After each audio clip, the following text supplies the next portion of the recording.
Hello, welcome back, good evening. It's Novara Live. I'm Bastani. I hope you had a wonderful bank holiday weekend.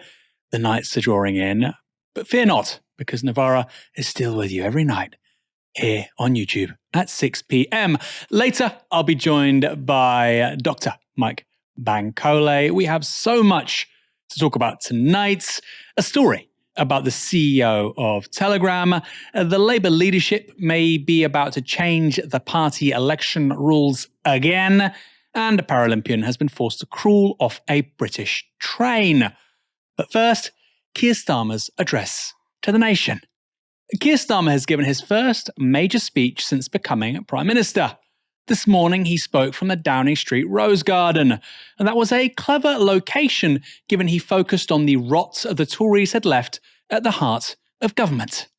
After all, the last time the British public saw it was when Dominic Cummings was being grilled there over his lockdown-breaking journeys in 2020.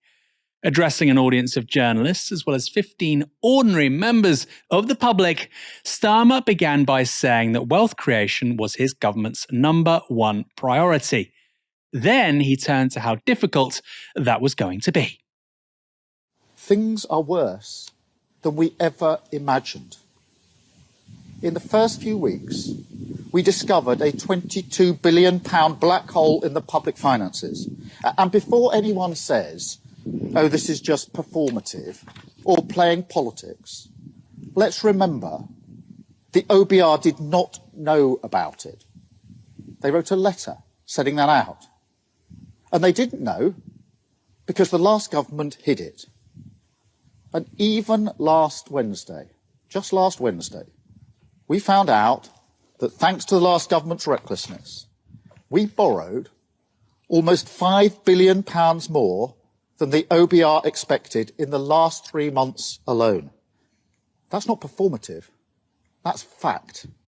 Now, just on that £22 billion black hole, Keir Starmer is right that the OBR didn't spot it. But that doesn't mean others missed it too, far from it. Because earlier this month, the Institute for Fiscal Studies boss, Paul Johnson, wrote that the £22 billion black hole was obvious to anyone who dared to look.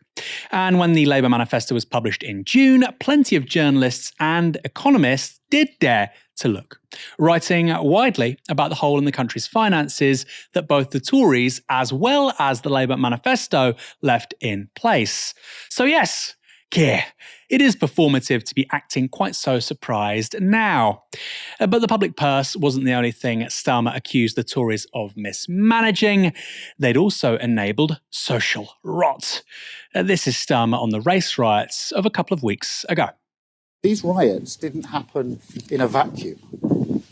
They exposed the state of our country, revealed a deeply unhealthy society, the cracks in our foundations laid bare, weakened by a decade of division and decline, infected by a spiral of populism which fed off cycles of failure of the last government. Every time they faced a difficult problem, they failed to be honest. They offered the snake oil of populism, which led to more failure, round and round and round, stuck in the rut of the politics of performance. Now, before we go any further, I got quite irritated hearing that, and I'll tell you why. Because the most destructive government this country has had since 2010, indeed in my lifetime, I think, was the government between 2010 and 2015, the coalition, which involved David Cameron, George Osborne and Nick Clegg. Nobody would regard those people as populists, and yet, for my money anyway, they were far worse than anything Boris Johnson did, or even, dare I say, Liz Truss. So this idea that populism is to blame for all the ills, well, that's something I utterly reject, because the last time we had a politician using precisely this kind of rhetoric, it was Messrs. Campbell, Cameron, and the Lib Dem Tory coalition. This is awfully reminiscent of that, which is what gives me the greatest concern. Don't talk about populism when so much damage was inflicted by these clever people talking about the deficits and austerity and the need to make cuts. They were actually far worse this country. In any case, a lot of what Starmer says there is True, the Tories have, after all, spent the last 14 years, and especially the last 5, pitting people against each other, using migrants as scapegoats for their own failures and amplifying hatred towards various marginalised groups. And while the race riots can be traced to Tory failure, it wasn't clear what that had to do with the economic content of Starmer's speech, which was this. I will be honest with you. There is a budget coming in October, and it's going to be painful. We have no other choice, given the situation that we're in. Those with the broadest shoulders should bear the heavier burden, and that's why we're cracking down on non-doms. Those who made the mess should have to do their bit to clean it up, and that's why we're strengthening the powers of the water regulator and backing tough fines on the water companies that have let sewage flood our rivers, lakes and seas. But just as when I responded to the riots, I'll have to turn to the country and make big asks of you as well, to accept short-term pain for long-term good, the difficult trade-off for the genuine solution. And I know that after all that you have been through, that is a really big ask and really difficult to hear. That is not the position we should be in. It's not the position I want to be in.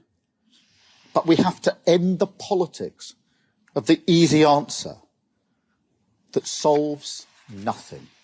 Again, that is so extraordinarily reminiscent of the 2010 austerity coalition. We've got no easy answers, we've just got pain. By the way, it's not pain for the people that are funding me. It's not pain for Trevor Chin, an advisor to the world's 4th largest private equity company, who gave me loads of money, who gave Labour Together loads of money. It's not pain for the various hedge fund managers giving money to Labour and to Labour Together. They're fine. When I say pain, I mean you. Average middle income earner, maybe a pensioner, maybe a student. I mean you, the little people. Also, quickly on those 2 policies he mentioned, non-doms. The non-dom tax was introduced by the Tories. Now, if you're being sympathetic to Keir Starmer, you might say, well, they did that because they knew that Labour were going to do it. Okay, fine, but it was introduced by the Tories.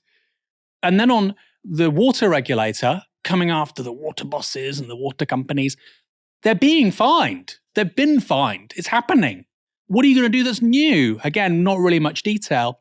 That seems a pretty obvious hint, by the way, what Starmer said there, that tax rises are looming on the horizon. Sky's Beth Rigby asked the Prime Minister to elaborate. Can you please level with people? Are you going to raise taxes?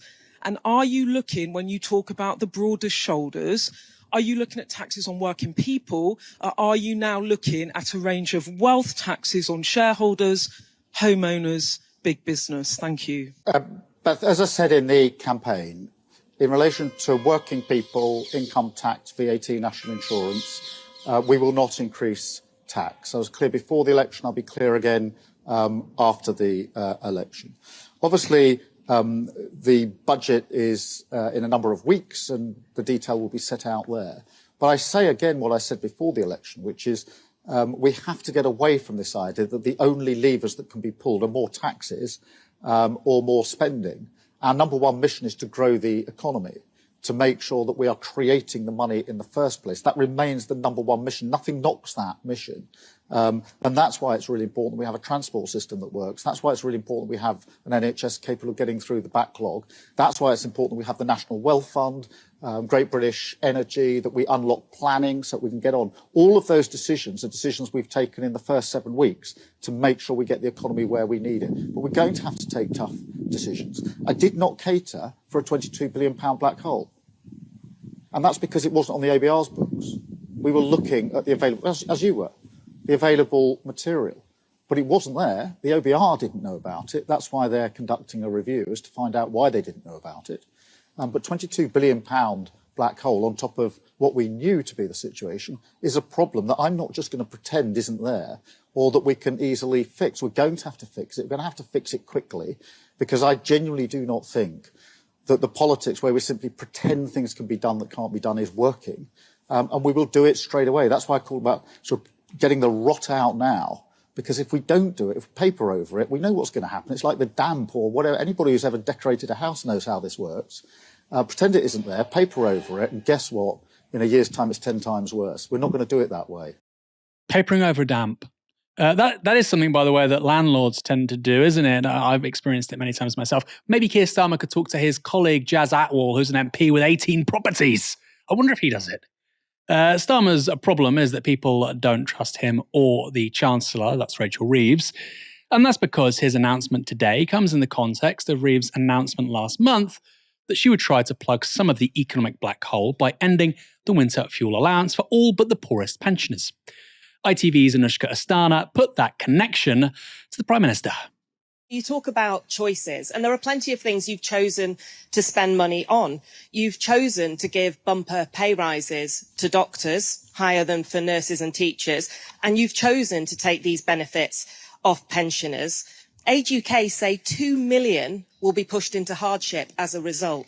So what do you say to those pensioners who are not well off, who feel that you are choosing to balance the books on their backs? Well, so far as the winter fuel allowance is concerned, firstly, I would say it's not a particularly well-designed scheme, frankly, and I think everybody would concede that. I do think it's important that we make sure that the support is there for those pensioners who need it most, which is why we're pushing for the pension credit to be taken up and looking at other allowances. But equally, simply allowing national strikes to go on and on and on and not resolving them was costing the country a fortune. You can't build the economy, you can't grow the economy if you haven't got a basic transport system that's working. You can't grow the economy if people can't get back to work because they can't get the operations that they need. And we've got to get the economy going. Now, Starmer likes to talk about tough choices, but he doesn't seem to like to be reminded who they're being tough on.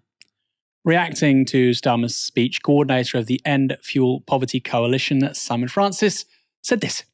The Winter Fuel Payment Act is not about rot in the system. It is about basic fairness for older people facing soaring energy bills.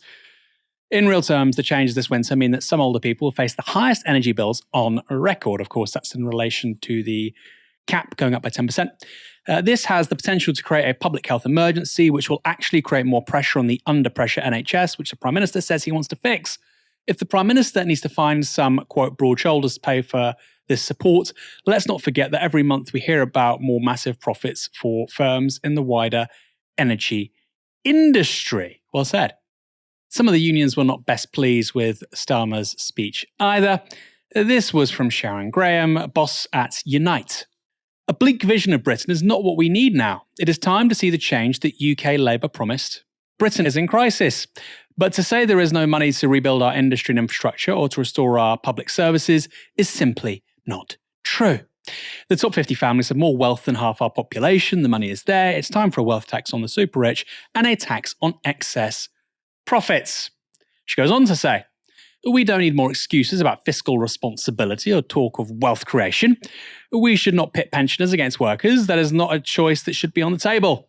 We now need Labour to have the courage to make the right choices, to be Labour and fight for change for workers and our communities. Pitting workers and pensioners against each other. I thought this was the Labour Party. The Green Party's co-leader Carla Denyer wasn't buying it either. She said this. Enduring more economic pain and hardship isn't what people voted for. They were told they were voting for change, not voting for things to get worse before they get better. Labour needs to be honest about the fact that they could choose to make things better for everyone if they were bolder and braver. What is being framed as tough choices is actually about political choices. People don't need a constant reminder that the Tories broke Britain.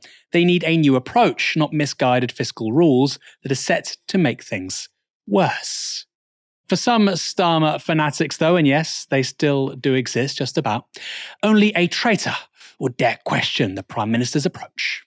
That was a boring speech by a boring man dealing with the boring business of getting Britain back on its feet. And if you don't like that, you don't like Britain. If you don't want him to succeed, you don't want Britain to succeed. I'm joined by Mike Bankole. Mike, quickly, what did you think of James O'Brien there? I'll come back to you about the speech more broadly. What do you think about James O'Brien there saying that, look, if you don't agree with Keir Starmer saying you've got more pain headed your way, then you don't like Britain? Seems a lot of us hate Britain, Ben. I think it's genuinely obscene for a political commentator to say, if we don't like the speech delivered by a prime minister, we hate Britain. It's genuinely an obscene take. And I think so much of the takes from a lot of the kind of centrist dads, I call them, is to condescend anyone who says a bad word about Keir Starmer. It's like they're afraid of us holding the prime minister to account. It's an obscene way to conduct politics, in my view. It just sums up how deluded some of these people are. And what did you make of the speech more generally? I mean, there were some things, of course, Starmer said. I agreed with them. But I've just obviously recited many things which I disagree with. What did you think about the general tone? And do you think there's a big political risk here to basically come in end of August, end of the summer, and say, you know what? I've got very little to offer you guys, but blood, pain, sweat, tears, toil. I think the tone of the speech was problematic for Starmer because Starmer was elected on the idea of change. Right, so Starmer's whole thing was, we are different from the outgoing governments. We are going to bring change and we're going to revitalize Britain. So for him to start off in this really big speech, probably his biggest speech since becoming prime minister, and say, well, things are going to get worse before they get better, that's not going to inspire much belief in the British public that change will happen under Labour. And I don't think the British public, frankly, have a lot of bandwidth for more gloom and more doom. Right? What the British people want now is something to cling on to, something to hang your hat on. The idea that, well, things are bad at the moment, but I can see a pathway to things getting better. And what he's saying is, hey guys, I'm here, and change is basically, we're going to make your lives a bit better, but generally speaking, things are going to get worse. Things will remain broken, things won't work, but they might get better at some point. It's this kind of vague promise that things will get better at some point. You can't hang your hat on that. What people want is the idea of change now. And look, the Conservative Party left a mess behind. No one denies that. It's clear for everyone, which is why they are no longer in government. But Labour can do things to make people's lives better.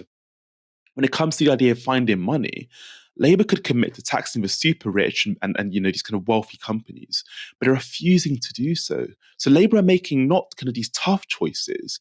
Labour are making political choices. And I do think the tone for Labour, the idea that things are going to get worse, means they're kind of shortening the honeymoon period, right? Because people are going to be like, well, what's the point of this? If we're going to change government, if things are going to be the same, what is the point of all of this? I mean, even on things like asylum, there's like a slight tonal shift, and they're not going to do Rwanda, for example. Like, great, fantastic. But even on like that kind of issue, he's asked a question about safe routes.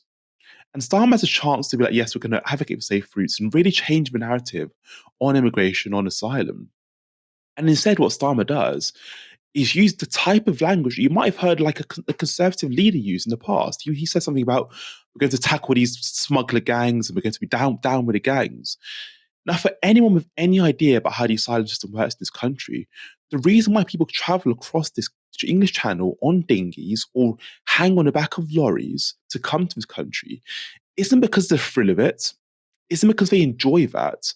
The reason people do that is because there are no safe routes for people fleeing persecution in Afghanistan or Sudan, wherever it might be, to seek refuge in our country. We don't offer them any safe routes to come here. And Labour and Starmer had a chance to challenge this and be like, well, actually, no, what we're going to do, we're going to bring change. We're going to be different. What we're going to do is safe routes. Instead, he goes down with the gangs. So much of what Labour are offering tonally at the moment isn't enough to inspire hope or belief that they're going to change things. And fundamentally, people voted for change, or people wanted the Tories out because they wanted something different.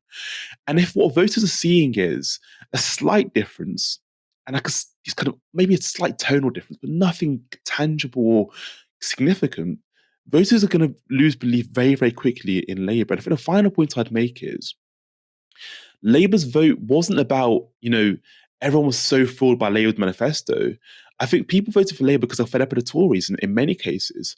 And if they now see Labour using this language of things are going to get gloomy and it's going to be dark, they're going to be like, well, genuinely, what's the point of this? So I found the tone of Starmer's speech really, really odd. And I think it's a really risky approach for him to adopt. Yeah, I think that's so true. Quick statistic here, which I think we have to keep at the forefront of our minds, is that 1 in 5 people who were eligible to vote just voted for Labour. 1 in 5, right? They got 33.5% of the votes, something like that. It's the smallest share of the vote to ever win a majority of one, let alone 170 plus. Now, if they had just won a 1997 style share of the vote and then you do this, I kind of get it. But you can't afford to do that when you literally are winning 1 in 5 voters already. And now you're saying, actually, I can't really do very much. And that's a really astute point you make, Mike, about get the Tories out. For what? You tell me. More competent Tories. And by the way, I don't think Labour has to be like that, even with Keir Starmer. I think they could and should do things differently. They don't have to be radical to do that. But that speech there is precisely what Keir Starmer is saying. Quite extraordinary. A central theme in Starmer's speech was the idea that the Tories had allowed the rot to set in. There's rot in the country, there's rot in the system, and that's all because there was rot in the government. Now they say people in glass houses shouldn't throw stones, but neither should politicians get caught up in a passes for glasses scandal. What am I talking about? Well, that's a reference to this report in the Sunday Times. And number 10, it gave a Downing Street pass to Labour donor and peer Wahid Ali after he donated £500,000 to the party. By the way, Mr. Ali is worth £200 million. Ali has also donated large sums to Keir Starmer personally, giving the Labour leader over £16,000 of, quote, work clothing, pairs of glasses worth nearly £3,000, and nearly £40,000 for private office costs and accommodation. Now that cronyism scandal has been garnering the most attention in the media, but it may not be the worst example. Labour has also defended handing a senior civil servant role to a political appointee, Jess Sargent. Jess Sargent was appointed to a senior role in the Cabinet Office's Propriety and Constitution Group. That's the body responsible for maintaining ethics across Whitehall. They watch the watchers, with critics saying that giving Sargent the job undermines the impartiality of the civil service. Before being elevated to the Cabinet Office, Sargent worked for Labour Together, a Labour right think tank packed to the rafters with Starmer cronies. These recent events led to this question over cronyism at Starmer's Rose Garden event. Your administration's already been criticised for making a lot of appointments, political appointments, inside the civil service, inside what should be strictly non-political appointments.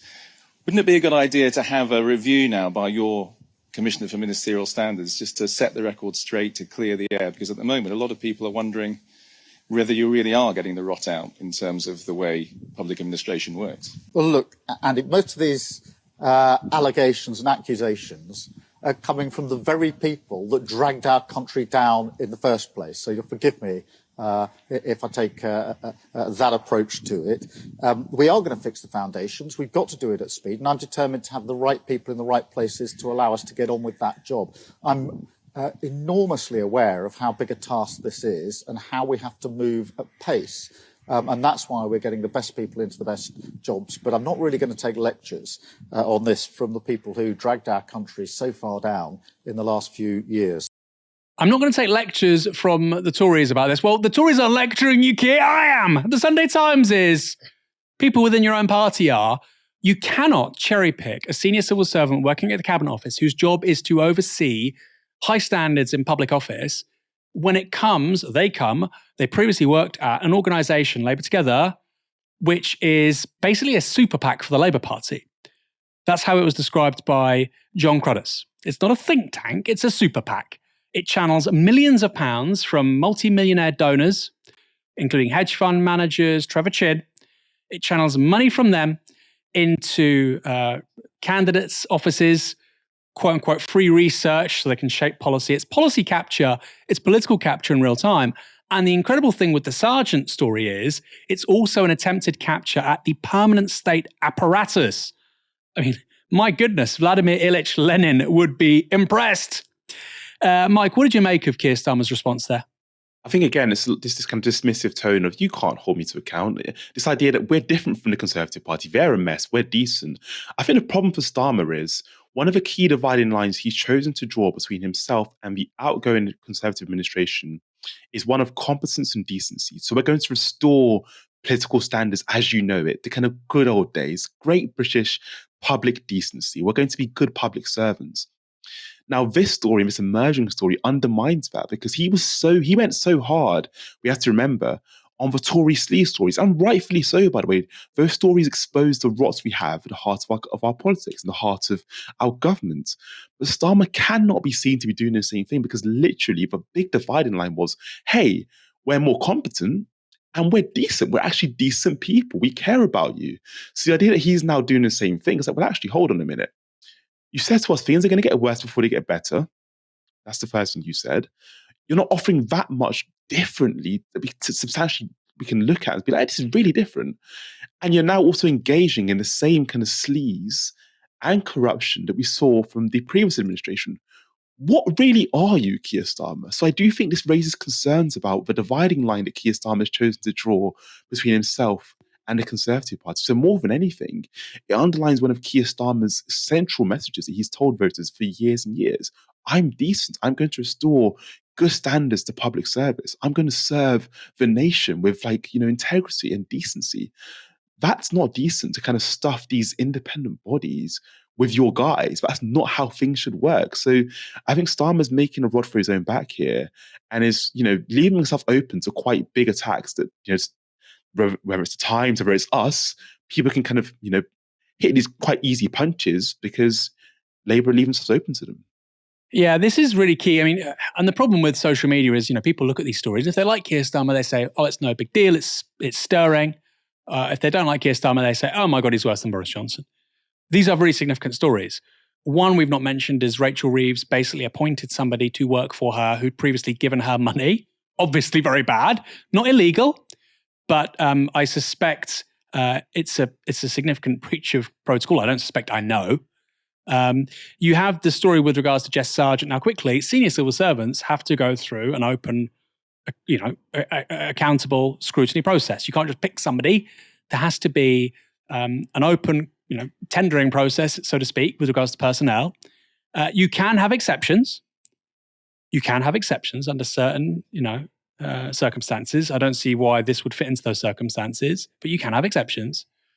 But it's particularly problematic because they decided not to adhere to the normal protocol by, at the same time, hiring somebody from Labour Together. Right? A very factional organisation within the Labour Party. And then finally, on the Wahid Ali story, he's a Labour peer. He's not just a donor. So people say, well, he's a peer. They're just making this up. Peers don't have number 10 passes. Members of the cabinet don't have number 10 passes. If the Chancellor, if the Foreign Secretary wants to see the PM at number 10, they have to go through the front door like everyone else. Wahid Ali, this man who's given so much money to Starmer and Labour, didn't have to do that. He didn't have to do that. And most remarkably of all in that Sunday Times story, there was a source in number 10 saying, we have no idea who gave this pass out. We have no idea who did it. And it's only been 7 weeks, folks. And as Mike says, if you're pitching yourself as uniquely ethical, principled, you really believe in probity in public life, it's probably not wise to have 3 of these scandals in under 2 months. But what do I know? It's not often tech billionaires are arrested. But that's precisely what happened to Pavel Durov, the Russian-born billionaire and founder of the Telegram messaging app, on Saturday evening. Durov arrived in Paris on board a private jet and was quickly taken into custody. On Monday evening, the Paris prosecutor published a statement saying Mr. Durov was being held as part of a wider investigation into cyber criminality. That statement mentioned 12 different offences under investigation that it said were linked to organised crime, including illicit transactions, child pornography, fraud, and the refusal to disclose information to authorities. The statement added that Mr. Durov's time in custody had been extended and could now last until Wednesday. Now, this is a big deal, not least because Durov, who is regarded as Russia's equivalent of Mark Zuckerberg, has previously locked horns with Vladimir Putin. In 2014, Durov left Russia, claiming persecution by the Putin regime. That's after he allegedly refused to comply with a request made by the Russian FSB, their security services, to hand over personal data of Ukrainian protesters and opposition leaders during Euromaidan. Since 2017, he's been resident in the UAE. So not your archetypal pro-Kremlin oligarch.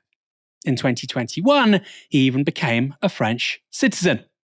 And if you've never heard of Telegram before, it's one of the world's largest social media and messaging platforms, along with Facebook, WhatsApp, Instagram, TikTok, and WeChat.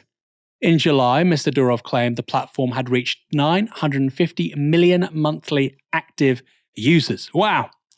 And it's certainly used by a very wide range of people, enjoying popularity not only in Russia and Ukraine, but also among dissident groups in Iran, Belarus, and Hong Kong. Of course, it first came to real public attention here in the UK during race riots earlier this month. Telegram's unique selling point is that it offers end-to-end encryption, which means the messages can only be read on the device that sends them and the device that receives them.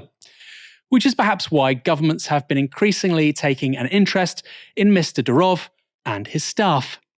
Here he is speaking to Tucker Carlson earlier this year. We get too much attention from the FBI, the security agencies, wherever we came to the US. So to give you an example, last time I was in the US, I brought an engineer that is working for Telegram, and there was an attempt to secretly hire my engineer behind my back by cybersecurity officers or agents, whatever they are called. The US government tried to hire your engineer? That's my understanding. That's what he told me. To write code for them or to break into Telegram? They were curious to learn which open source libraries are integrated to the Telegram's app, on the client side, and they were trying to persuade him to use certain open source tools that he would then integrate into the Telegram's code that, in my understanding, would serve as backdoors. Would allow the US government to spy on people who use Telegram? The US government, or maybe any other government, because a backdoor is a backdoor regardless of who is using it. That's right. And that's a little surprising to hear. Maybe it's not surprising, it's offensive. You're confident that happened? Yes. There is no reason for my engineer to make up the stories. Also because I personally experienced similar pressure in the US. Whenever I would go to the US, I would have two FBI agents greeting me at the airport, asking questions. One time I was having my breakfast at like 9 a.m. and the FBI showed up at my house that I was renting. And that was quite surprising. And I thought, we're getting too much attention here. It's probably not the best environment to run. Why would had you committed a crime? No, they were interested to learn more about Telegram. They knew I, left Russia. They knew what we were doing, but they wanted details. And my understanding is that they wanted to establish a relationship to, in a way, control Telegram better. Really extraordinary interview. In response to this news, Elon Musk made a suitably serious response on X. POV, it's 2030 in Europe, and you're being executed for liking a meme. He has a gift, doesn't he? Even though it's a very serious moment, he somehow makes it purer. Telegram published its own response on X, saying this. Telegram abides by EU laws, including the Digital Services Act. Its moderation is within industry standards and constantly improving. Telegram's CEO, Pavel Durov, has nothing to hide and travels frequently in Europe. As we've said already, he's a French citizen. It is absurd to claim that a platform or its owner are responsible for abuse of that platform. Almost 1 billion users globally use Telegram as means of communication and as a source of vital information. We're awaiting a prompt resolution of this situation. Telegram is with you all. Really impressive response. I mean, quite different to Elon Musk's. We're not breaking any laws. That's probably what you want to read if you're stuck on the inside of a prison cell, people trying to be calm and sort the situation out. Meanwhile, Emmanuel Macron, president of the French Republic, was eager to emphasize the independence of the French judiciary. I have seen false information regarding France following the arrest of Pavel Durov. France is deeply committed to freedom of expression and communication, to innovation, and to the spirit of entrepreneurship. It will remain so. In a state governed by the rule of law, freedoms are upheld within a legal framework, both on social media and in real life, to protect citizens and respect their fundamental rights. It is up to the judiciary in full independence to enforce the law. The arrest of the president of Telegram on French soil took place as part of an ongoing judicial investigation. It is in no way a political decision. It is up to the judges to rule on the matter. I want to just read this really thought-provoking tweet before we go any further, and it's from Sean Maguire. He's a partner at Sequoia Capital. Imagine, the year is 1994 and Vint Cerf and Rob Kahn have just been arrested. Their invention, TCP/IP, an integral part of the modern internet, is being used for drug dealers to communicate with each other, and they are unwilling to install a backdoor. The equivalent version of this just happened with Telegram. I am not a libertarian or a cyber utopian, but it's an interesting question, isn't it? You wouldn't arrest the CEO of AT&T or BT because people were phoning each other up to organize illegal activity. And it does make you think. If somebody's being held responsible for everything that happens on a communications tool or platform, then pretty quickly, nobody is going to want to build them. And another question that comes to mind is, if Pavel Durov can be arrested, can Elon Musk? Tanni Grey-Thompson is an 11-time Paralympic gold medal winner for wheelchair racing. She's also won the London Marathon 6 times, is a life peer in the House of Lords, and patron of numerous charities. But none of those accolades spared her the indignity she suffered while taking the train as a person with a disability. Speaking to the BBC Breakfast programme, Grey-Thompson explained what happened to her. So I was booked on the 7:15 train from Leeds, missed it, got to the station 7:30, and they said, don't worry, we'll put you on the 7:45. Got into London at 22:01. No one was there to meet me. You're meant to give about 5 minutes for anyone to come and get you. I left that. I started tweeting. And then 16 minutes after sitting on the train, I decided there was no one coming. There was a cleaner on board, but they're not insured or able to help you off. They're not trained to use the ramp. I decided to crawl off. So I had to get out of my chair on the floor, push it off, and all my bags, and get off the train that way. Incredible. Incredible. By the way, I'd love to hear people feedback about this story using comments or on X. I am so much more aware of this stuff having had a child 9 months ago. You go onto a 4-carriage train sometimes, a tiny space for wheelchairs, for prams, for bikes. It's a mess. The whole thing's a mess. Grey-Thompson went on to describe how the train companies are failing users with disabilities. It's exhausting. And I'm really lucky. I have a huge amount of privilege that, actually various stations follow me on social media and are able to pick up this. It happens to lots and lots of disabled people. We've got a booking app, which is not really fit for purpose, and it fails if there's lack of communication. We have a legal right to turn up and go, just to ask to get on a train.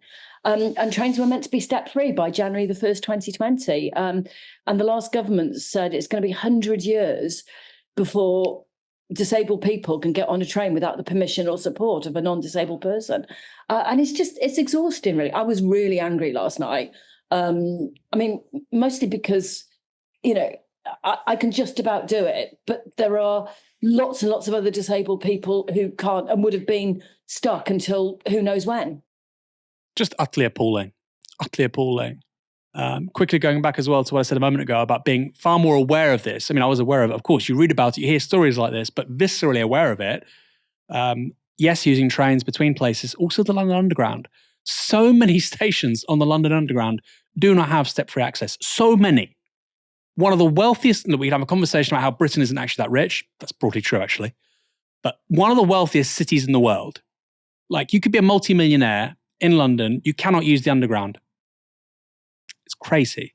One of the wealthiest cities in the world, a city of 10 million people, a world city, and so many stations aren't step-free. There are lifts in obviously many places, but not all of them.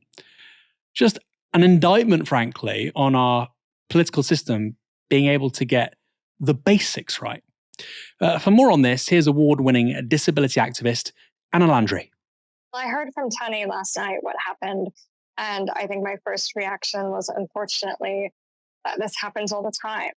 That it seems shocking to those who may not be wheelchair users, but in fact, assistance fails are really common. The ORR, for instance, finds that 15% of assistance bookings are completed insufficiently, meaning people like Tani are having to crawl off trains because they've forgotten the ramp. I myself have been left on trains many times or refused boarding of them. So I think my first reaction was, yeah, that makes sense, which is really disappointing. Unfortunately, we see things worsening recently as rail companies are not complying with our obligations because there's no enforcement and there's no reason for them to be doing so, given the lack of respect for disabled people's rights under the law.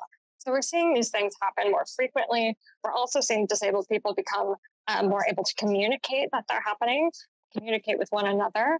And I'm hoping to see more activism and more complaints filed too in order to combat this. But it really shouldn't be our responsibility. There are loads of solutions, luckily, to lack of transport access. One of them is informing disabled people and educating transport staff that we all have the right to turn up and go. Turn up and go is a right that disabled people have to mobility. But what you see is rail companies trying to force disabled people into booking in advance. And so when we show up with our ticket, like everyone else, telling us that we're not allowed to board the train. So enforcing those rights is a really good first step. In addition, enforcement. The Equality Act, as many people might know, is not at all enforced. It's on the disabled person to sue either the rail company or whomever is responsible. And that is a huge burden. Rather than making it on disabled people to enforce the law, there are plenty of policy levers, like creating an ombudsman, doing random checks, and having proper government enforcement that could be done to prevent things like this from happening to Tani or anyone again. At the moment, I'm in Paris for the 2024 Paralympics. And these are, I think, one of the times every 2 years, the Winter and Summer Paralympics, when disabled people's issues come to the forefront. And what you're seeing Paralympians, particularly from Team GB, share right now is that we have to not only support disabled people during these times of great sport and athletic achievement, but also in everyday life. Penny Gray-Thompson herself is a Paralympian, and she's being forced, now that she's retired, to crawl off trains because she's not being given a rest. You know, we can't, on the one hand, cheer for our athletes and support them once every couple of years, but leave them to such horrific lack of access and violations of their rights at all other points. It's really wrong. That was disability rights activist Anna Landry. Really powerful point at the end there about Tani Gray-Thompson. Once the adulation of an athletic career is behind you, being reduced to this, which is just the reality, obviously, for people with disabilities across the UK. Really important to say as well, I was talking about how bad it is on the London Underground. That is the gold standard in this country, right? There's far worse. I'm not trying to indicate that that's somehow the worst of the worst. I don't live in London. I know how much worse it is outside of London. But even where there is investment, even where there is thoughtful political leadership, you have a relatively sympathetic London mayor and so on, it's still awfully falling short of where it should be. The Labour leadership are reportedly back to doing what they do best, changing the party's rules to suit them. Specifically in this case, amending the rules to elect Labour Party leaders. A quick refresher. The last time Starmerites attempted to make it harder for a left-winger to get into power was in 2021. Back then, they succeeded in increasing the number of MP nominations that a candidate needs to get on the ballot from 10% of the parliamentary party to 20%, thus making it harder for an outsider candidate to be put forward to the membership. After all, an outsider might disagree with the narrowly constrained two-party consensus.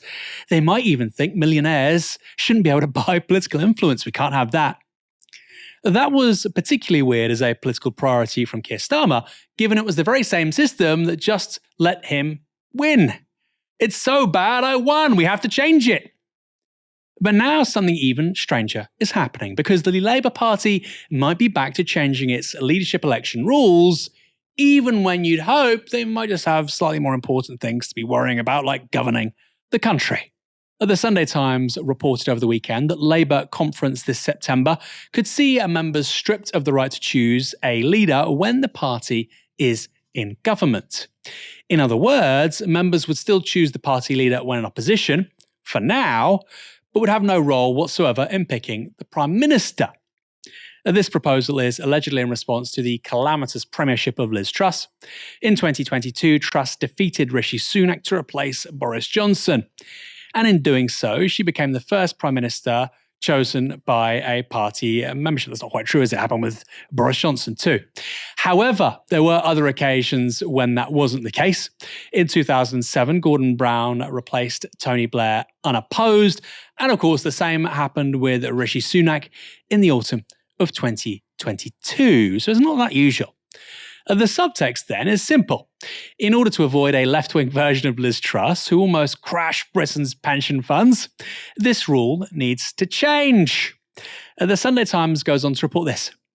The scheme is viewed as a way to avoid a repeat of the Tory leadership contest in 2022, when Tory members made Truss leader despite her not having the support of a majority of MPs. The contest also lasted nearly 2 months, with 6 weeks taken up by runoff ballots for members between Truss and Rishi Sunak, while the energy price crisis mounted. Allies of Starmer believe a similar scenario should be avoided at all costs by reforming how his successor is elected if the party is still in government. They want only MPs to have a say over who should succeed Starmer as leader. Quote, there's a plan to bring a constitutional reform to conference that would cut out the membership for electing a leader when we're in government and only allow the MPs to decide, said a senior Labour source. This is seen as the last reform that needs doing to siphon off any threat from the left, they added. A second said, it's known as the Liz Truss lock. The Tories compounded the country's misery by letting their members put someone in number 10 the parliamentary party wouldn't work with. So we need to make sure that can't happen again. Labour declined to comment. However, a source denied the party leadership was behind the move or would support it, calling it a, quote, non-starter. That's that then. Don't worry. Fake news. After all, a source close to Keir Starmer would never say anything but the whole unvarnished truth.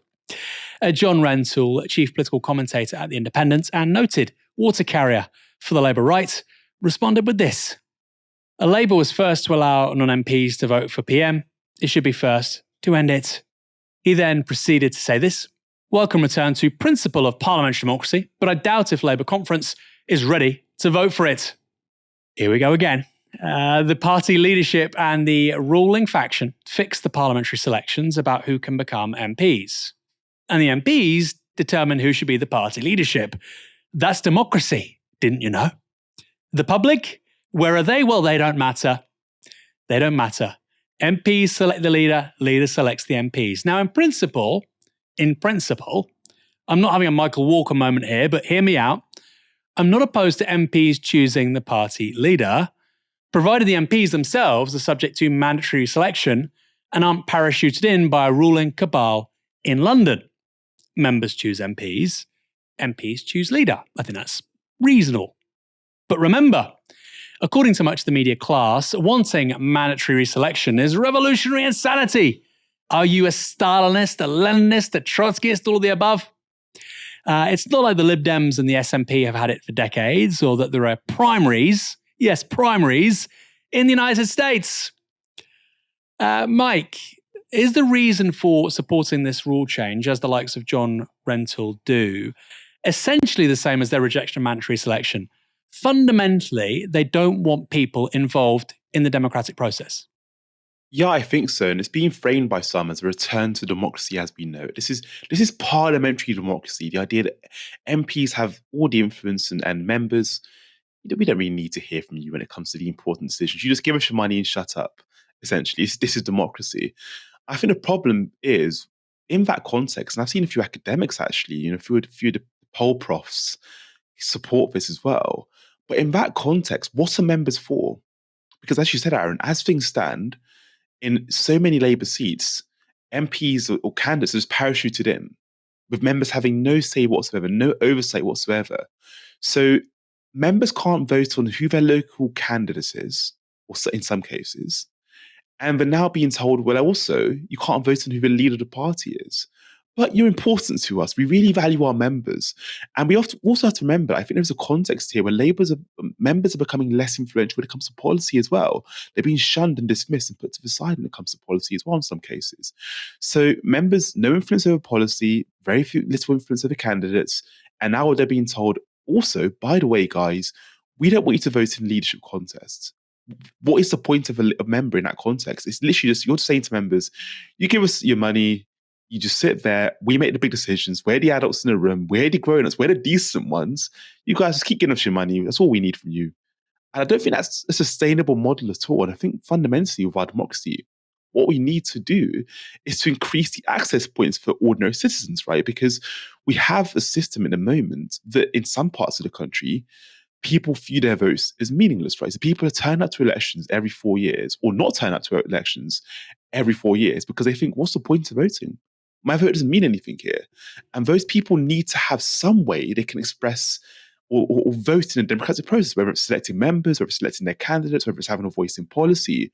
And if all of those access points are limited, you're going to essentially have a society where so many people are just entirely disengaged with a political process. How on earth is that healthy? How on earth is that useful? Labour aren't committed to PR, for example, which would, I think, increase, and lots of academic research suggests as well, but it would increase engagement in politics. And now they're saying actually members can't vote in elections. So in many ways, I think this is anti-democratic. I think this is anti-democratic because what we're saying is we are stifling and we want to limit the voice and the access points that people have to influence in our politics. We're going to concentrate power in the elite, and only the elite are going to have the say on really important decisions. That's nonsense. That's not how democracy works. Democracy is all about people having a say in how things operate. The idea of membership as well is the idea that, anyone can join and anyone can have a voice. That's fundamental to membership. So people's voices being quelled by these changes that we're seeing, it just completely makes no sense. So I really don't understand where Labour are going with this. And I think what Labour essentially want to do is trying to ferociously limit the ability of another Jeremy Corbyn type candidate. And we already saw the rule changes in 2021 that kind of made that possible. But this is like another no. We are really serious about this. There's no chance that ever happens. Like members, that might be the last access point we could have to maybe kind of a left-wing radical candidate. That's never going to happen. So I think part of that is this, and Starmer, we have to remember, has made it absolutely central to his political project, crippling the left. So I think part of that is kind of baked into this. I think it also is, and exposes what I think is something that's going to emerge over the next few years. I think there is an anti-democratic heart to the Starmer project. I think Starmer's project is very, very authoritarian at heart in the way it wants to kind of control things and centralize power. And if we want to talk about decency in our politics and limiting corruption, etc., what Labour should be doing, for example, is limiting lobbying and the idea that kind of rich and powerful people can buy over the influence of MPs. Those are the big issues we have in our system. Those are the big issues we have in our politics, not members having a say in who their leader is. That's not a problem. Yeah, I think that point about authoritarianism is so true, because this idea that, it's about parliamentary sovereignty. No, you're cheering on the centralisation of power with the executive, not with Parliament, right? You're saying that the government of the day, Keir Starmer and his faction, can choose the MPs, and the MPs can choose the future leader. You're centralising power into this tiny clique of people. 100,000, by the way, the Labour Party had 600,000 members. Now it has, I think, fewer than 400,000. 400,000 people shouldn't choose the next Prime Minister. What, and 200 people should?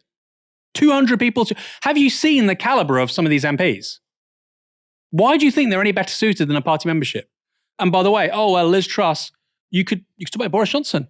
Boris Johnson was voted for by the Tory party membership in 2019. I don't like the guy, I don't agree with him, but he won a thumping majority, okay? Because they reflected actually what Tory voters wanted. And by the way, he got the biggest majority of any Tory in a general election since 1987. But they have no idea what the public want, really? Well, that's kind of a good counter argument, isn't it? So I think some of these academics you're talking about, Mike, you're a gentleman, you don't say names. I think, honestly, in the 1820s, they would have been for the property qualification. They are scared of democracy. They don't like democracy. They like quangos having power. They like the European Commission having power. They like special interest groups having power. Yep, Jewish labour movement, Confederation of British Industry, even maybe the TUC, that's fine, because it's like a bureaucracy. But the messy process of ordinary people being persuaded, changing their mind, having conversations, dare I say it, political people, political figures with power, feeling uncomfortable, being challenged. And of course, we've all seen the scenes of them being bullied in the street, which generally means somebody says, I don't like what you're standing for, but bullying, don't do it. John Ashworth, great example of that. Look, I like I said earlier, I understand the arguments for this, but you can only do it if you're going to have democratic selection of MPs. And by the way, all of those academics and the likes of John Rentoul cheering this on are not asking for that. There's a reason why 1 in 5 people eligible to vote just voted for Labour. It's because people don't have much faith in our democratic system, and you want to make it less democratic. Extraordinary.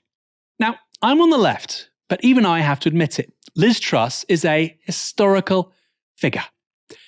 Historical indeed. That's because she holds the record for the shortest lived premiership in British political history. History maker.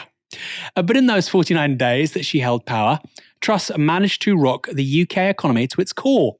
And now she's made the actual history books with the publication of a new volume by political historian Anthony Seldon. It's called Truss at Number 10, How Not to Be Prime Minister. And it uses interviews with staffers, civil servants and advisors to paint a detailed picture of the most chaotic premiership ever. Not in living memory, ever.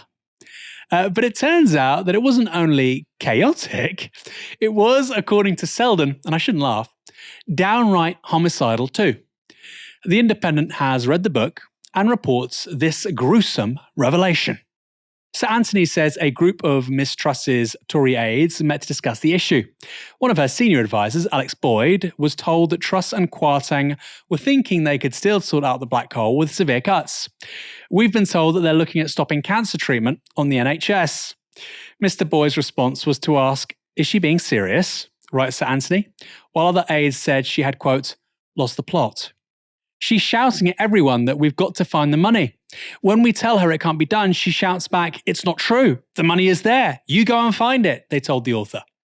Speaking to The Independent, Mr. Kwarteng said, quote, I wasn't involved in any conversations about restricting healthcare, but that doesn't mean the Prime Minister and her team didn't discuss this. Now, I had to stop myself from laughing because this is crazy. This is objectively the most ridiculous thing I've ever read attributed to a serving or former Prime Minister. It defies belief. She's saying that cancer treatment on the NHS could be withdrawn. Now, Liz Truss's Chancellor was Kwasi Kwarteng, though Truss sacked him to save her own skin after their disastrous mini-budget sent interest rates rocketing. But there was, according to Seldon, someone else who had begged her for the job. One Jacob Rees-Mogg. The paper reports this. The author says Mr. Rees-Mogg urged Ms. Truss to abolish inheritance tax, replace all tax rates with a 20p flat rate, and organise a stunt to promote nuclear power. A stunt, that's what we have shown for, stunts. He writes that the then Cabinet Minister told Ms. Truss we should get a nuclear submarine to dock at Liverpool and plug it into the grid. That would show it's safe. Does that even work? Does that work? I mean, it's not like you're plugging in your iPhone into the mains. I don't know. Let's see the rest of this.